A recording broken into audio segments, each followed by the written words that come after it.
નમસ્કાર, હું પ્રાંજલિ કુલકર્ણી ગાડગીળ. એશિયાના સૌથી જૂના અખબાર મુંબઈ સમાચારના ડિજિટલ પ્લેટફોર્મ પર તમારું સ્વાગત છે. એક નજર અત્યારના મુખ્ય સમાચાર પર. રાજા રઘુવંશી હત્યા કેસમાં આવ્યો નવો વળાંક. પત્ની સોનમે પોતાના બચાવ કરતા કહ્યું કે તેને પતિની હત્યા કરી નથી, પણ 4 આરોપીએ દાગીના માટે રાજાની હત્યા કરી. તેને છેલ્લા 16 દિવસથી પોતે ક્યાં હતી તે જણાવવાનું નકાર્યું અને રાજાનું શરીર મેઘાલયની ધોધ પાસે મળ્યું હતું અને પોતે કઈ રીતે બચી ગઈ તેના અંગે સેવ્યું મૌન.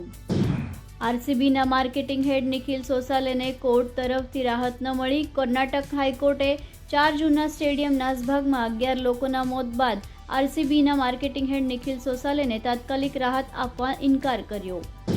મુંબઈના ચાંદિવલીમાં પાલિકાની બિલ્ડિંગમાં પાણી ભરાતા મચ્છરો વધ્યા. રહેવાસીઓ પરેશાન. મચ્છરોના ઉપદ્રવ સામે હાઉસિંગ સોસાયટીઓને કડક સૂચના હોવા છતાં ચાંદિવલીમાં બંધ પડેલી બીએમસીની બિલ્ડિંગમાં પાણી ભરાયા. રહેવાસીઓએ કહે છે કે બિલ્ડિંગ પરિસરમાં મચ્છરોનો ઉપદ્રવ વધી રહ્યો છે અને ડેન્ગ્યુના કેસો વધતા છતાં તંત્ર આંખ આડા કરે છે કાન. રાજકોટમાં વધતા કેસો વચ્ચે કોવિડથી પ્રથમ મૃત્યુ નોંધાયો તો કચ્છમાં કોરોના વકર્યો. એક જ દિવસમાં 6 નવા કેસ. એક્ટિવ કેસ પણ વધ્યા. ગુજરાતમાં એક્ટિવ કેસનો આંકડો 1100 પાર.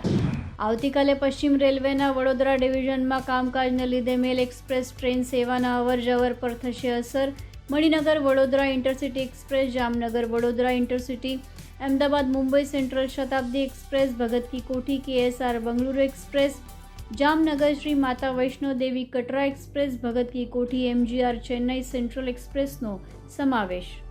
ભીષણ ગરમી વચ્ચે અમદાવાદના પશ્ચિમ વિસ્તારમાં કેટલીક જગ્યાએ આજે પાણી કાપ રહેશે. શહેરના ચાંદખેડા, રાણી, પાલડી, થલતેજ અને સરખેજ સહિતના પશ્ચિમ વિસ્તારમાં આવતા તમામ વિસ્તારોમાં ઉપલબ્ધ મુજબ પાણી આપવામાં આવશે. રાકેશ શર્મા બાદ બીજા ભારતીય ગ્રુપ કેપ્ટન શુભાંશુ શુક્લા કરશે અંતરિક્ષની સફર. વાયુસેનાએ શુભેચ્છા પાઠવી. Korean singer Jackson Wang Bharat આવ્યો. ગ્લોબલ પોપસ્ટાર જેક્સનનું મુંબઈમાં આગમન. જ્યાં જેક્સને લોકોને નમસ્તે કરીને સૌને આવકાર આપ્યો. આગામી મ્યુઝિકલ શોને પ્રોત્સાહન આપવા માટે જેક્સન અઠવાડિયું ભારતમાં રોકાશે. આ હતા આજના મુખ્ય સમાચાર.